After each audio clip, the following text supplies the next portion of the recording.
Welcome everybody to the November reading series presented by Sundress Academy for the Arts.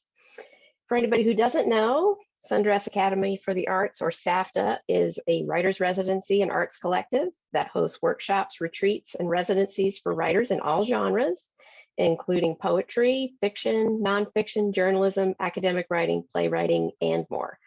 You can find out more at sundressacademyforthearts.com. This event is hosted courtesy of Sundress Publications, and the land on which Sundress Publications operates is part of the traditional territory of the Salagi peoples, now Eastern Band of Cherokee Indians, Cherokee Nation of Oklahoma, and United Kituwa Band of Cherokee Indians, and Soyaha peoples, Yuchi and Muskogee Creek. We'd like to thank the Tennessee Arts Commission for the grant that makes it possible to pay our readers. Yay. And now please welcome our Community Outreach Director, Arlen Dunn, who will tell us about this month's community partner. Arlen. Good evening, and thank you all for joining us tonight. My name is Arlen Dunn, and I'm the Community Outreach Director for SAFTA. Our community partner, each month during our reading, we partner with another local nonprofit organization to highlight and raise awareness of their role in our community and how folks can get involved. Our community partner this month is Catalyst Sports of Knoxville. Catalyst Sports seeks to give people with physical disabilities access to life-changing impact of adventure with a supportive and inclusive community. Such adventures include access to adaptive indoor and outdoor rock climbing, adaptive kayaking, and mountain biking. Tonight, we have a few folks joining us from Catalyst, and I want to introduce Lydia Weeks. Lydia's pronouns are she, her. Lydia was born and raised in East Tennessee and started volunteering with Catalyst about 7 years ago, and most recently, for the last 2 years, she has been the Knoxville Program Director for Catalyst. When she isn't doing adaptive clinics, she enjoys being on stage with theater and music and spending time with her amazing wife. Lydia, welcome, and we are excited to have you share more about Catalyst. Thank you so much for having me. I'm very excited for this opportunity for partnership. In the spirit of things, I did prepare a speech because I could talk for hours and hours about how amazing Catalyst is. So to condense it, I did a little write-up, and I would like to start with a quote from Albert Einstein. In the middle of difficulty lies opportunity. The opportunity I'd like to offer you today is to make a difference in someone's life. Our goal at Catalyst Sports is simple. We believe everyone should have the same opportunity for success outside of a physical or cognitive disability. We accomplish this goal through inspiring confidence with the simple message of you can. The action behind this message is, well, action. We have created a way for someone with a physical or cognitive disability to rock climb, paddle, and mountain bike. With the use of adaptive equipment and a team of trained volunteers, we accomplish each and every individual's goal. In addition to our volunteers, we also have a tremendous amount of support from our community. We often work hand in hand with Patricia Neal's lead IRC program coordinator, Al Kay. When partnering with Patricia Neal, we provide adaptive paddling to the summer adaptive water skiing clinics. We operate right in Knoxville at River Sports for climbing, the Cove for paddling, and Sharks Ridge for mountain biking. One of the factors that sets us apart from other recreational groups is we don't just operate during the summer months, but all year round. I can assume that coming out of the COVID-19 pandemic, most of us are familiar with the feeling of isolation, social distancing, and our activities being radically limited. This was our lives for the past year and a half, but for so many people in our community, this is their whole lives. And that just doesn't sit right with me. I think that everyone can agree that we live in a beautiful part of the country. Living in Knoxville, you have 93 parks and 43 different greenways. We have 93 parks and 43 different greenways. Of the 136 outdoor opportunities, a small 16 of the parks and greenways are wheelchair accessible, but Catalyst can help. Whether it be a mobility issue or cognitive disability, visual impairment, we can help all people from different backgrounds and different ages get active and get involved. Being active, being involved, and human interactions are all important factors in maintaining a healthy and happy life. Just the benefits alone from being outside are substantial. Going outdoor has proven benefits. It boosts mood, it boosts the immune system, and creates the happy chemicals in your brain. The statistics in our community are, we have 91,000 individuals in Knoxville that have a disability. I can confidently say that those 91,000 individuals in Knoxville deserve the same opportunities as being active as the rest of us. I feel fortunate enough to have seen the benefits firsthand with a young climber named Joey. He was one of our youngest participants that was climbing when I first started 7 years ago. Our first climb together, he had only made it up half the wall after being demanded to being let down. That was what most of our climbs looked like, with the exception that with each climb, he got further up the climbing wall. Joey has a condition called syndactyly, which means that his fingers are fused together. Joey was pretty outgoing, but whenever we talked about school, he talked about how mean his classmates could be. He would seldom take his hands out of his pockets.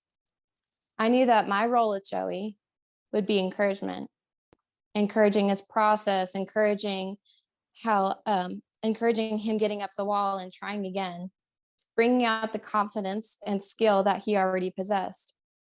After about a year of climbs with Joey, he finally made it all the way up to the climbing wall.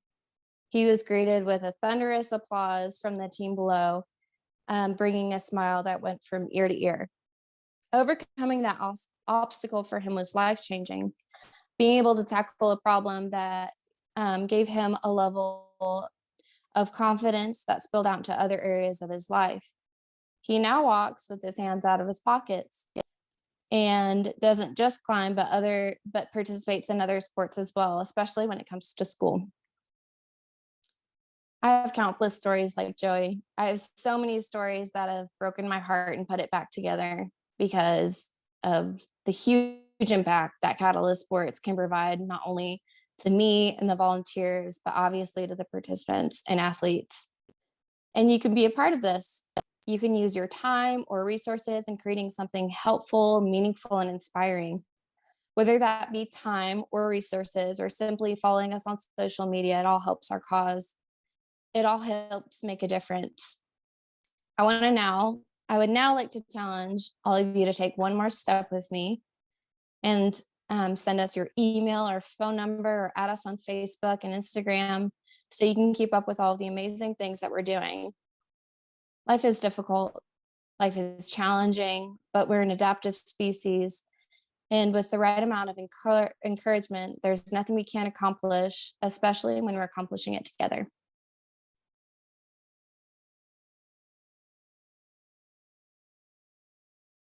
If anyone has any questions, I'd be happy to answer it with also the help of Leslie King and Carly Pearson.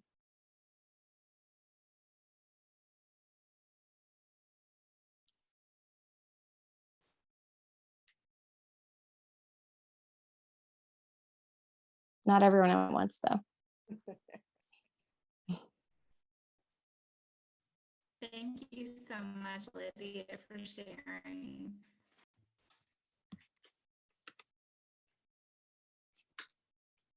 All right, thank you, Arlen and Lydia. I love Catalyst. I'm one of those people who couldn't get up a wall without Lydia's help. So You went up the wall then. I've been up many times now. Yes. All right, our first reader this evening is Joy Jones. She's a trainer, performance poet, playwright, and author of several books, including Private Lessons, a book of meditations for teachers, Tambourine Moon, and Fearless Public Speaking. She has won awards for her writing from the DC Commission on the Arts and Humanities and the Colonial Players Promising Playwrights competition. Her most recent book is Jayla Jumps In from Albert Whitman Company 2020. Please welcome Joy Jones. Hello, hello. Thank you, Stacy. And thank you, Lydia, for telling us all about Catalyst. I like the idea of empowering people through physical movement because that's what Jayla Jumps In is about, a girl who transforms her family and her community through double dutch. I'm going to read a short excerpt from the book Jayla Jumps In, and just to set up the scene, the book opens on Thanksgiving Day, so it's appropriate that we're doing this particular reading in November. She has discovered that her mother used to play double dutch as a child, and not only just jump, but was a champion jumper. And she can't imagine her mother being a kid jumping rope. So she's been nagging and nagging and nagging, Mom, let me see you jump rope. Let me see you do double dutch. And when this scene opens, she finally convinces her mother to jump rope. So also in the scene is her cousin Shantessa, and they don't get along at all. And her favorite cousins, a man named Alfonso, his fiance is present. Her name is Tamika. So those are the characters. Let's see them in action. Mom, let's see you, said Jayla. Tamika and I began turning. I'm coming in Tamika's door, she said. Door? What door? Oh, and then I realized that Mom meant she would be jumping into the rope from Tamika's side. I can't really say she entered the rope. She flew in. Skid in the rope, she yelled. What did that mean? But I felt Tamika's side of the rope increase in speed, so I moved my arms as rapidly as I could to keep up with Mom's feet. Faster, she yelled again. And Tamika and I made the ropes move so fast I could hardly see them. Mom turned around and then turned around again. She leapt up in the air to do a pop-up. Then she was back in the rope, jumping faster than an Olympic sprinter headed for the finish line. All of a sudden, it was like my middle-aged mother disappeared and a jump rope ninja overtook her body. Her hat began to slip from her head, so she snatched it off and threw it away. She unbuttoned her coat and managed to shuck it off without missing a beat. Free of the heavy coat, she did an extra high pop-up. And then she did what the cheerleaders called a C jump. That's when you jump and curve your body so that it's in the shape of the letter C. Then she was back to jumping hard. Her breath puffed out of her like the trail of a jet plane crossing the sky. After what felt like hours of turning, she missed. She huffed and puffed and leaned against Tamika, winded but grinning. Whew! I haven't jumped in years, Mom said when she caught her breath, but that was so much fun. Can I get a go? I looked around and realized a group of two or three people had been watching us. The person who spoke was a woman older than my mother. I couldn't imagine someone that old jumping double dutch. Plus, she was heavy. She didn't have just a little pouch or a little patting on the butt. She was a big girl. Come on in, shouted Tamika. She and Mom started turning again. Big girl jumped in. And to my surprise, she could move. She started off a little wobbly, but it wasn't long before she was into a rhythm. And I could tell she knew what she was doing. Look at me, she kept shouting while laughing. Look at me doing double dutch after all these years. When she was finished, there were high fives all around. And next thing we knew, someone else was asking, can I get a turn? Mom and Tamika began turning again, and pretty soon there was a line of people in the Happy Hardware parking lot waiting to get a go. We ended up turning rope for another hour and a half. I finally got to see my mom jump double dutch. It was almost like I didn't recognize her as the same lady who bought groceries and braided hair and ate too much at Thanksgiving and Christmas. We never made it to the mall to shop. I guess Daddy would be happy that we ran out of time to shop. But the $6.50 of my Christmas money that I spent on the clothesline, made my Saturday a very cool Saturday, even if I did have to spend it with Shantessa and Tamika. Now this story is, as I said, about a girl who starts a double Dutch team. Well, I'm a girl who started a double Dutch team. Well, I was more like a grown woman who started a double Dutch team. Our team is called DC Retro Jumpers. And you would think that grown women who are still jumping double Dutch, they must be some fierce jump rope ninjas. Not really. We like to jump and we jump okay, but our claim to fame is we can get you to jump rope. And that's the thing that gives me the most joy, watching other people, especially people who don't think they can do it, get in the rope and then discover that, yes, I can do this thing. That's pretty cool. Earlier, Lydia mentioned that at Catalyst Sports, participating in sports releases the get happy hormones. And I love watching when those endorphins kick in and the person is filled with joy at what they're doing. So if I can be made co-host for just a moment, I would like to show a video of someone on his very first time jumping. Can I be added to the mix? You should be able to. I think Okay. Aaron already added you. Okay, let me click over. Okay, we're going to look at a video of a girl. This was this summer at a festival we did at the Kennedy Center here in Washington, D.C. And this was her very first time jumping. And you can look at how excited she gets when she starts doing it. Let's see.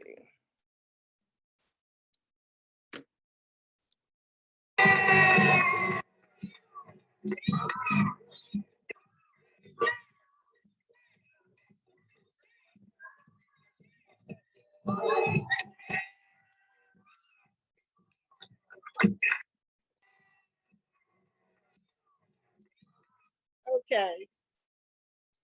So that was her very first time jumping double Dutch, and she was so happy with herself. And another one of, oh, the screen didn't share? Do I need to do it over again? Yeah, we didn't see it. Oh, okay. What did I do wrong? What do I need to do?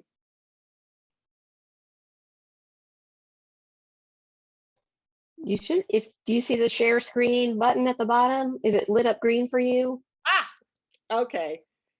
Okay. One more time. It's only a 14-second video.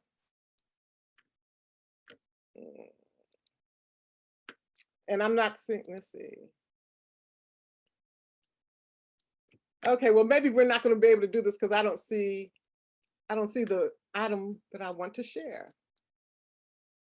Let's see.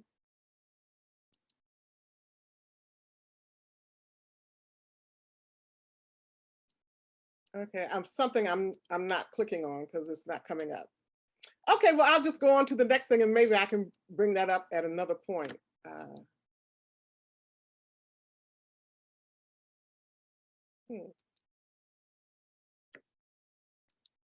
I'm sorry, I can't show the video. Okay, but at any rate, one of the things that I find interesting is that people cheer and clap and applaud the folks who are jumping rope, particularly if they've made a mistake first and have to recover, or okay. So I'm going to close with a poem since this is a poetry reading.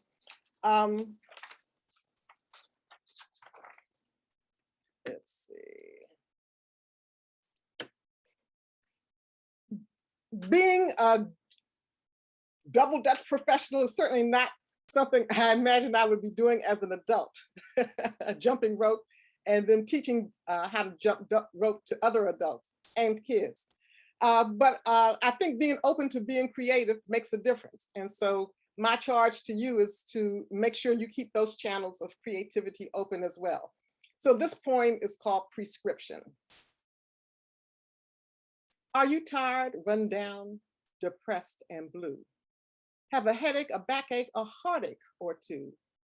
I have just the prescription for you. Take 2 poems and call me in the morning.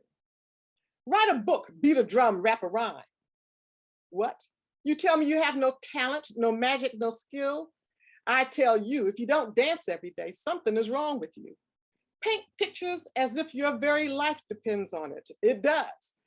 An artist can change lemons into lemonade, gators into Gatorade, and escape into an escapade by practicing senseless beauty and random acts of kindness. Do you feel bad? It's because you haven't had your creative daily requirement. Are you sick? Well, you should be. Didn't you know that a lack of art causes constipation and mental illness? Don't call no doctor, buy a box of crayons.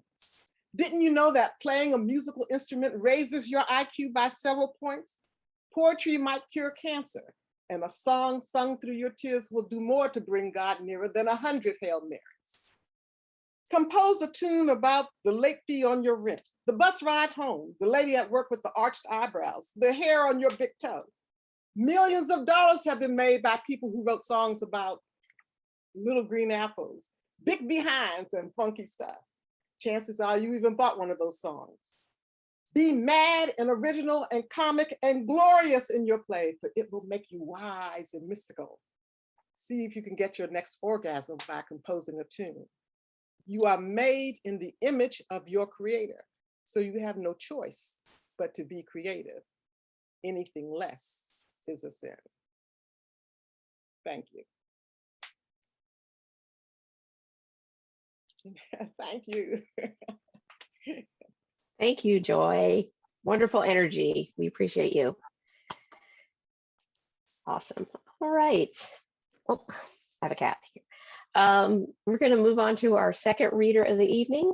Anna Leahy is the author of the poetry collections What Happened Was, Aperture, and Constituents of Matter, and the nonfiction book Tumor. Her work has appeared at Aeon, Atlanta Review, The Atlantic, BuzzFeed, Poetry, Scientific American, The Southern Review, and elsewhere. And her essays have won top awards from Mississippi Review, Los Angeles Review, Ninth Letter, and Dogwood. She directs the MFA in Creative Writing program at Chapman University and edits the International Tab Journal. You can find out more at her website, amleahy.com.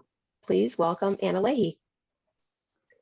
Thank you. I am super grateful to be here. I want to thank everyone at Sundress, Aaron, Stacy, Tori, and everybody who's in attendance here. I really appreciated Joy's work because I haven't thought about jumping double Dutch since I was a 7-year-old in Chicago. So I'm a little distracted now with those memories. I'm going to read a few poems from my chapbook, What Happened Was, which came out earlier this year from Harbor Editions. And I think what I'm going to do is pull things up on the screen, and that way you'll think that I've memorized all of it.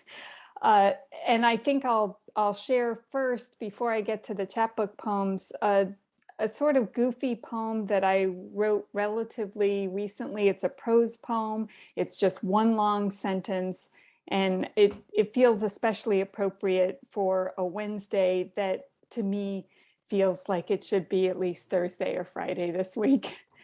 So this is called Tea Time Coffee Break. Oh, caffeine, you bitter alkaloid, you a chiral conundrum of energy. How lovely the mental traction and not too sweet mood you induce, and with it some small protection from pain, some slight steering away from self-destruction.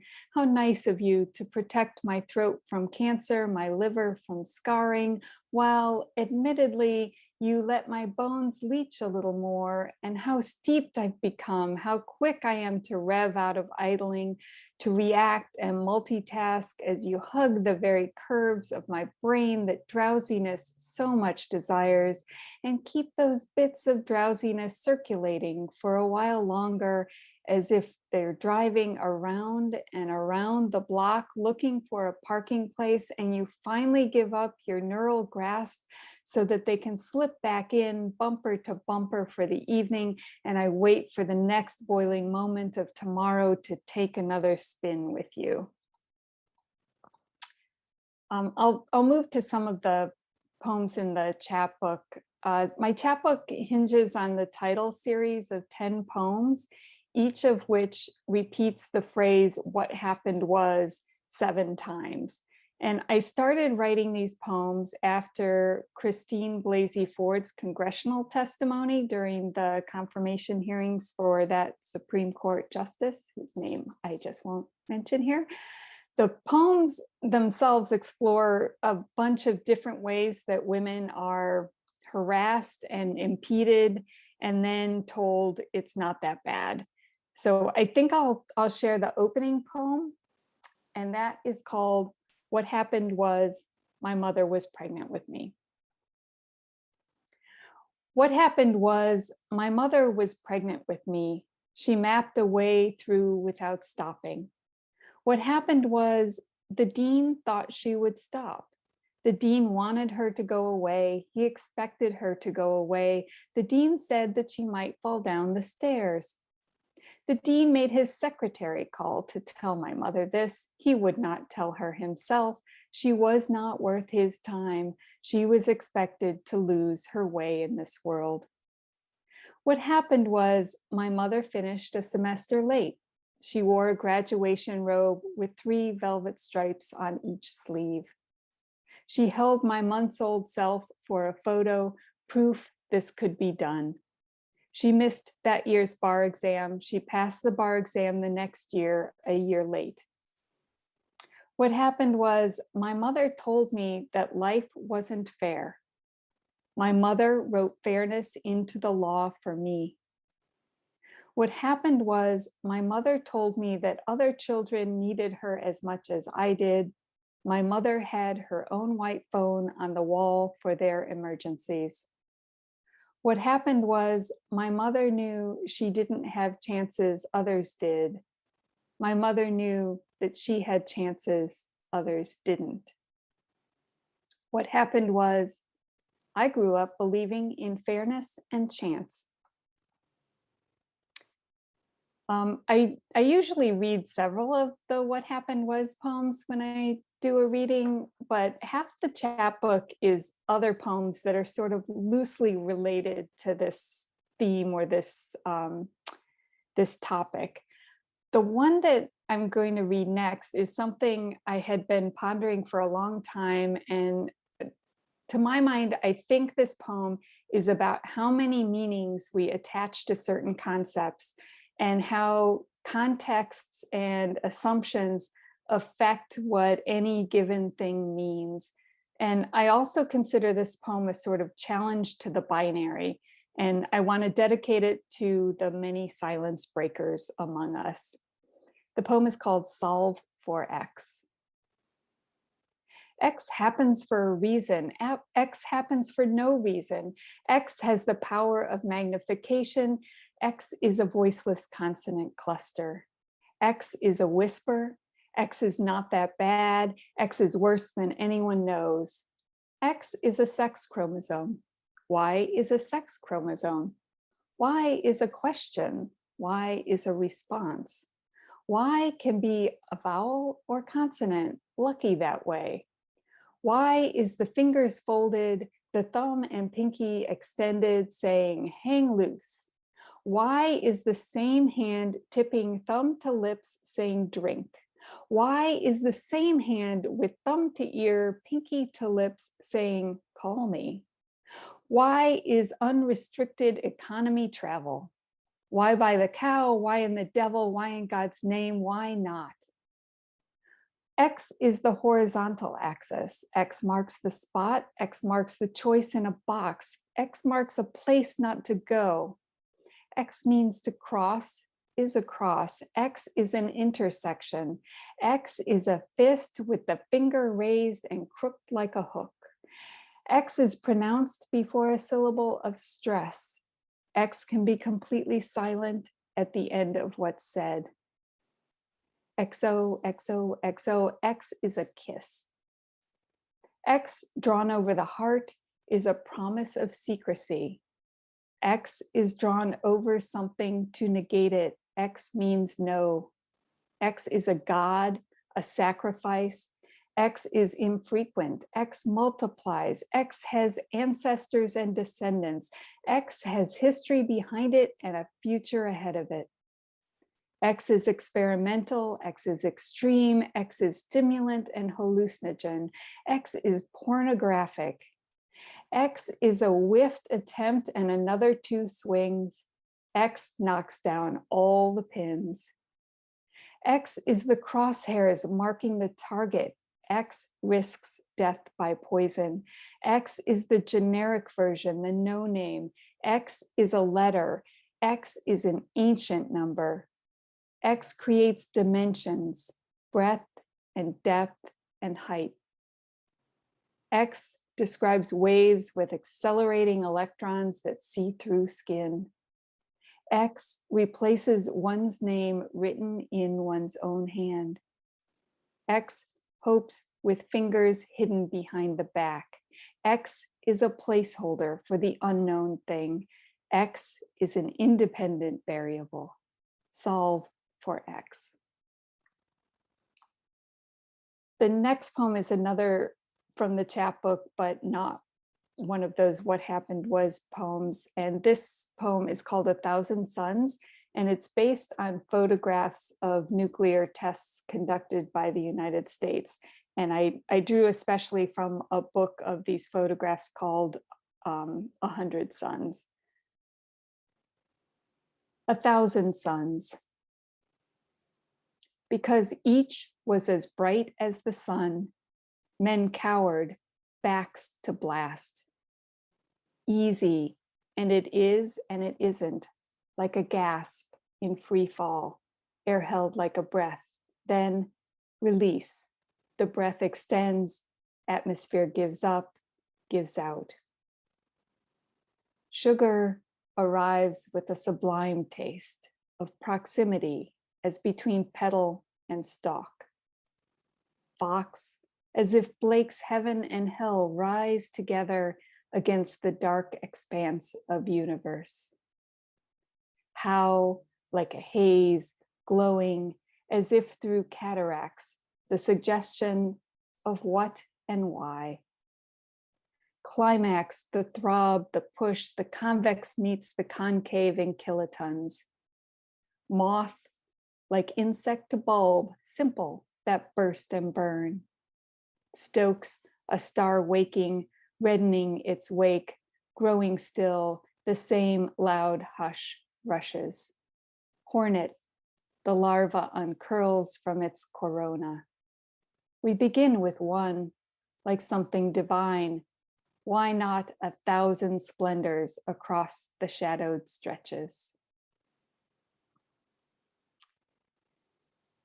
I think I'll read a short poem that is from the chapbook, and then I'll finish with one that I have never read before, and it'll be its public debut. So this is called depth charge, which refers to a kind of bomb that's dropped into the water and creates a destructive hydraulic shock when it explodes, and they have been replaced by other weapons, but it was used to sink submarines without having to hit the submarine on the spot. Depth charge. Underwater, that which is most volatile is amplified when detonated, sending out waves of pressure in every direction, seemingly targetless, but full, like noise and intentional. No wonder I break, strew my compartments and sink. The slowness of sinking creates a new and silent wake, a wakefulness from indirection, a suddenly coherent sense of a location replete with circumstance.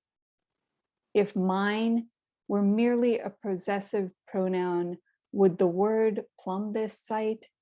And then darkness regains its composure, far from surface and shore, still teeming with syllables left to spill. So this is my last poem. It's relatively short. It's the first time I've shared it with anyone. It's based on a yellow flower that recently took over our backyard here in California. And when I walked out the back door, it just brought me joy to see all these little flowers having blossomed. And I since found out that it's not such a beloved plant. It's called oxalis. Out of nowhere, your exuberance appears. Oh, seedless wonder, flecks of gold. We've let the lawn go, and here you are.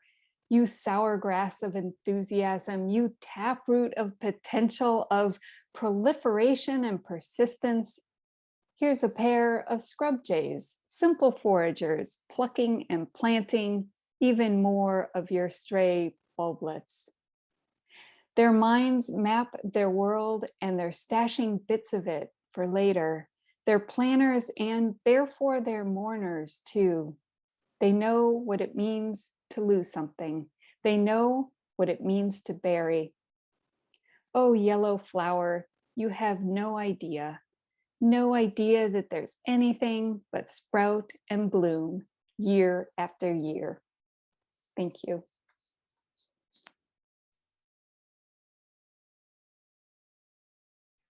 Thank you so much, Anna.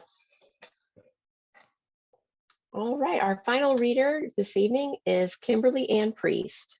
Kimberly Ann Priest is the author of Slaughter the One Bird from Sundress in 2021, and the chapbooks The Optimist Shelters in Place, which is forthcoming from Harbor Editions in 2022, and Still Life from Pank in 2020. Parrot Flower, Glass 2020, and White Goat, Black Sheep from FLP in 2018. The winner of the 2019 Heartland Poetry Prize from New American Press, her work has appeared in North Dakota Quarterly, Salamander, Slipstream, the Berkeley Poetry Review, Lunch Ticket, Borderland, etc.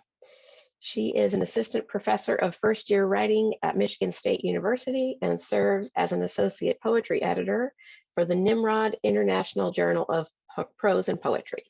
You can find her work at KimberlyAnnPriest.com. Please welcome Kimberly Ann Priest.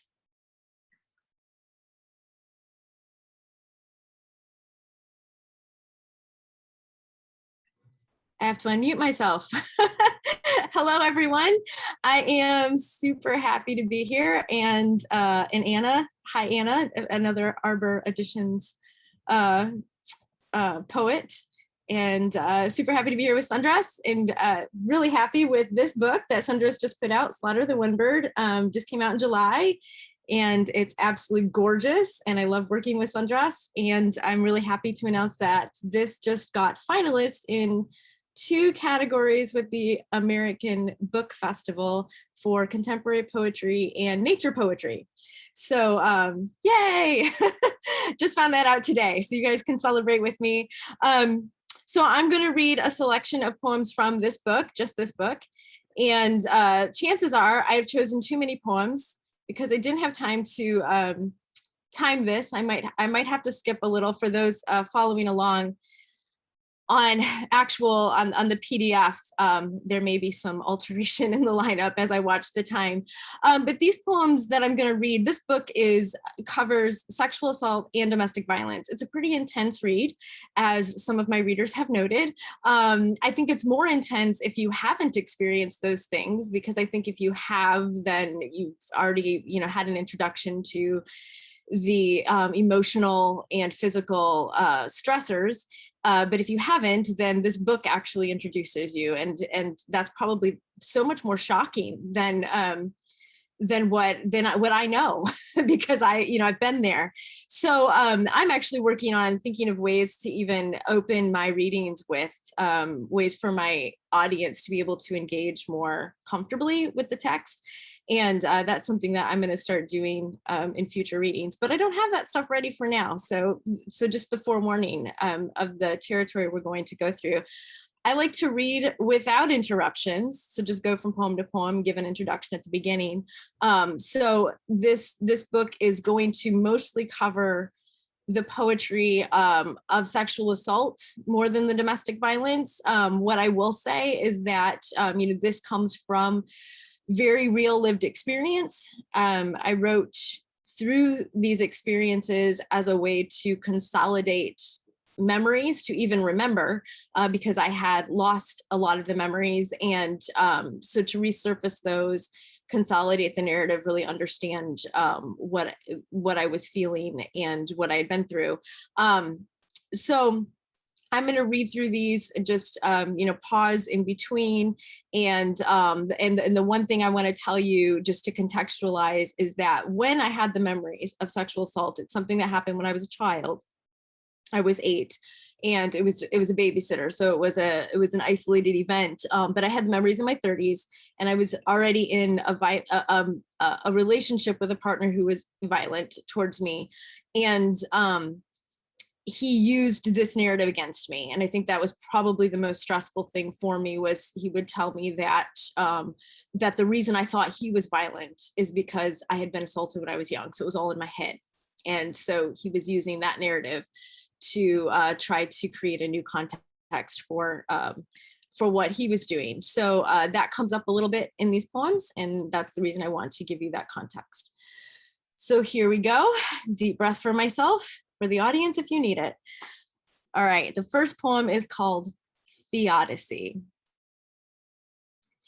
In the photograph, I am 4 years old, wearing my father's Navy cap, posing atop a mattress, blue and white striped coverlet to match my white t-shirt and cobalt pants. I look every bit Popeye, blonde pigtails, fists at my waist. My father bends his arms, gangly as mine, to take the photograph. I wonder now if this is the bed, if this is the coverlet on which my legs were spread the width of a hand, on which the optical system of my eyes collected dimly lit contours of a man's face, the every other Sunday gaze of a pedophile, third seat, first row, next to the pastor's wife, smiling like a broken swag of moon draped across the bedroom floor, passage to the closet, burrow, bed, one finger width crack between closet doors, my labia safely gathered in a hand. Waiting to leave this space the morning after, my mother finds underwear crumpled beneath a chest of drawers, and me in the closet remembering nothing. 30 years later, remembering something.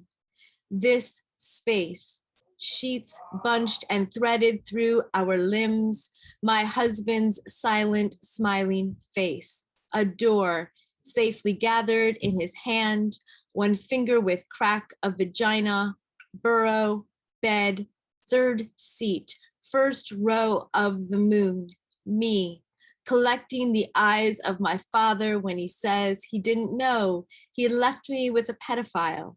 The contours of my marriage spread the mere depth of a photograph. After molested, the child remembers nothing. 1985.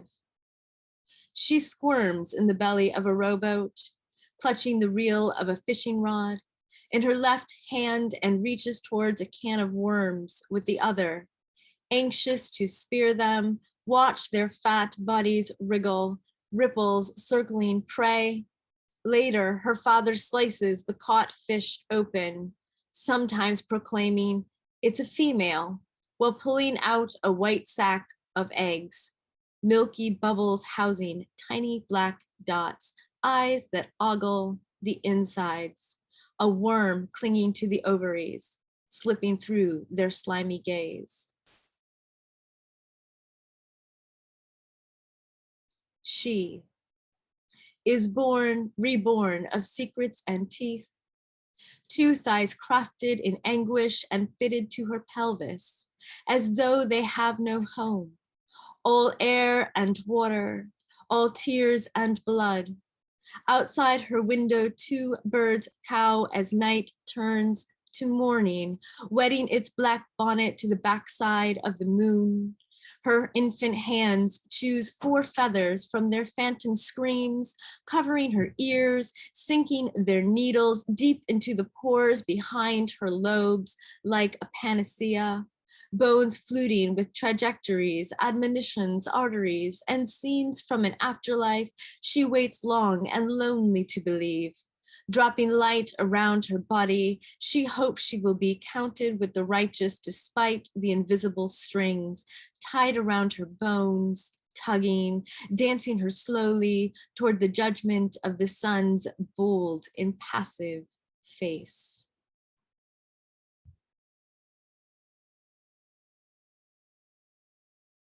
They cling.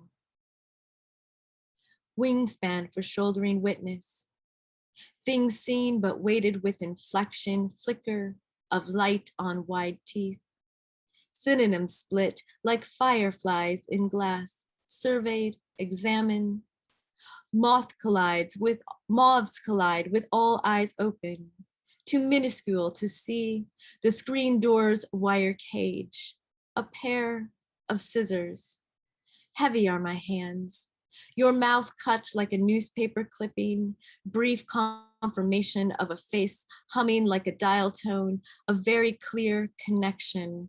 The way he also hummed from earlobe to artery to waist, to the pale skin circumferencing my labia, where the hair is shaved and the follicles have never seen the light. I see the light licking at our roof beams, its energy worn out, rehearsing, re-entry, repeating, do this in remembrance of he, I do, you wipe your penis clean with the shirt discarded at the end of our bed, as though the half-hard limb in your hand is object, sharp, ready to be sheathed. And you face me as you do this, taking in the whole scene, my underspread body pried open, enough, slightly, your flipped up finger already cleansed of any afterthoughts of me, lukewarm and leaving, the slaughter recomposing, the first time a pedophile carved up my seams. I lie in the heart of the afterglow naked, both men bisecting this bomb shelter night. Ex post facto, which means the law applied backwards, a memory, a body memory. Maybe it is the cut of his eyes. The room closes like a closet, slips into his body, hoping for a door. She feels her way across currents, surging, heaving, walls crash, water breaks. He fishes tears out of the torrent, says, because you were molested, to her mouth.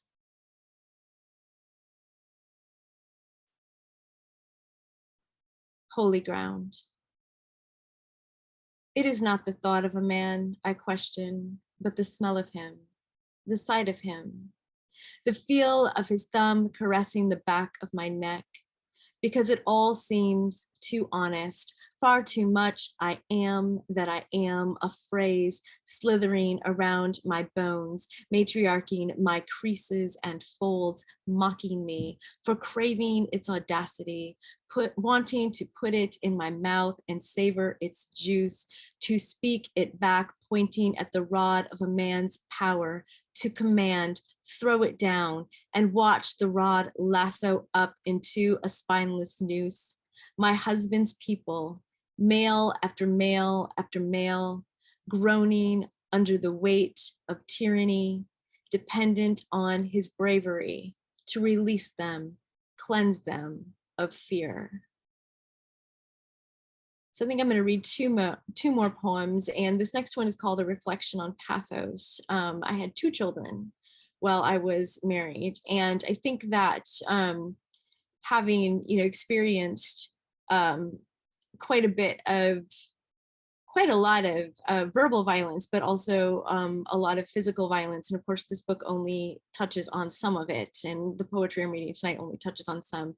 The gaslighting is probably the most intense thing to move past and through. But I had a son, and I obviously wanted him to interact with the world differently, to interact with women differently, to be a different kind of influence in the world. So this poem is speaking to that, and a little bit of the anxiety of being a mother in this situation. Actually, there's a lot of anxiety being a mother in this situation, and a lot of anxiety about how your kids are going to turn out. I would like to say my son impresses me. I'm really happy with the changes I've seen in him, in the way that he's worked out the violence, what he's been through, and how he interacts in the world. So I think I've been successful. You never really know until they grow up into, he's only 21. So there's many years to see how he matures, but this poem speaks to that. A reflection on pathos. Rabbits circle near the raspberry bushes, searching for something to eat. My son reaches to brush his baby fingers over their backs and ears.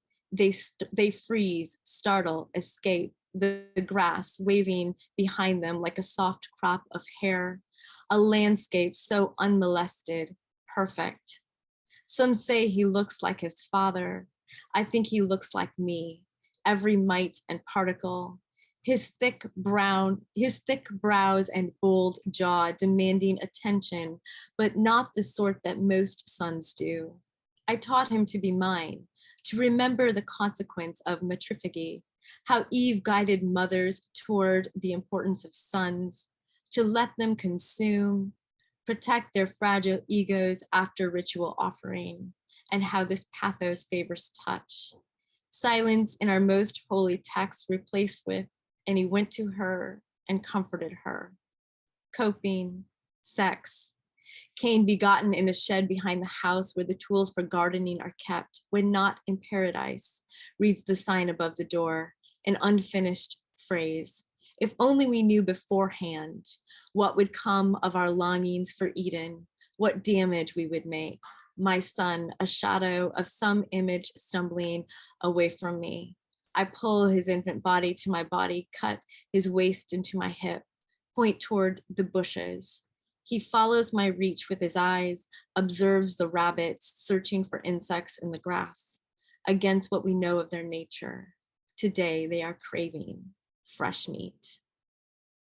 I love what one of my readers said about the book, how the book really addresses the way that how men can make a personal paradise of a woman's body, in whatever way suits them. And of course, that's not so much a paradise, but the sort of objectivity that we all know too well, that we all are very aware of. But this book really does address the being carved up, the slaughtering of the female body. So I'm going to move to one final poem that is called A Body Memory. So there's two poems called A Body Memory in this, and it's the after divorce. It's the way that the body continues to hold this trauma, and still the way that the chemicals in the body, have been taught aggression, and the irregulation and all those things, and things that I still have to deal with in various circumstances. So here we go. Final poem. A Body Memory. Screen doors excusing the house for its permanence. Hand puppet of a child in the hall. I think I know her name, but cannot remember. When she wakes me this morning asking for a ride to school, I freeze, anxiously caught in a metaphor, the pen now recalling the page, telling the story for me, how it feels like something my body remembers, but after I've written it down, I realize I am drunk, opiates and cortisone, the tonic pleasure of releasing no energy, no language, no force for force, only drip, drip, drip, drip. The scent of my ex-husband clawing basal ganglia. how it feels to run my finger over his ear, slip my tongue between his teeth, the pleasure of force, force, drip, drip. Thank you.